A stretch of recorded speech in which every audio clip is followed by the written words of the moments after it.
সম্প্রতি মুক্তি পাওয়া বলিউডের আলোচিত সিনেমা সাইয়ারার নায়ক নায়িকা আহান পান্ডে আর অনিত পাড্ডার দেখা মিলল একসঙ্গে।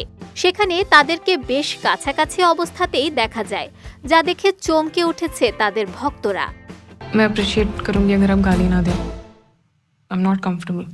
সম্প্রতি মুম্বাইয়ের এক বিলাসবহুল শপিং মলে একসঙ্গে দেখা মেলে তাদের। সামাজিক যোগাযোগ মাধ্যমে ভাইরাল একটি ভিডিওতে দেখা যায়, বাইরে বের হওয়ার সময় আহান অনিতের দিকে হাত বাড়িয়ে দেন, যেন হাতে হাত রেখে হাঁটতে চান। কিন্তু অনিত হালকা লাজুক ভঙ্গিতে তা এড়িয়ে যান। মুহূর্তটি ক্যামেরায় ধরা পড়তেই তা ছড়িয়ে পড়ে নেট দুনিয়ায়।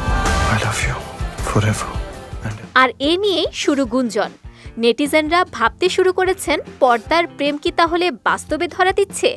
একজন লিখেছেন, হাত ধরেনি তো কি হয়েছে, আহানের চোখ কিন্তু অনিতের দিকেই ছিল। আজকে বাদ নাম নেই ভুলা। ভিডিওতে দেখা গেছে আহান পরেছেন কালো জ্যাকেট ও নীল জিন্স এবং অনিত ধরা দিয়েছেন স্কাই ব্লু শার্ট আর ডেনিমে। দুজনেই মুখ ঢেকে রেখেছিলেন, চারপাশে ছিল নিরাপত্তার বলয়।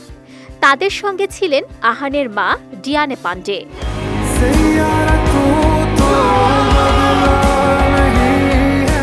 মোহিত সুরির সাইয়ারা এরই মধ্যে বক্স অফিসে 500 কোটির বেশি আয় করেছে, যার মধ্যে 300 কোটিরও বেশি শুধু ভারতের বাজার থেকে এসেছে।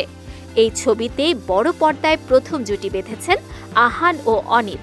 প্রমোশন ছাড়া প্রকাশ্যে খুব একটা তারা দেখা না দিলেও প্রথমবারের মতো আলাদা করে এভাবেই দেখা মিলল তাদের।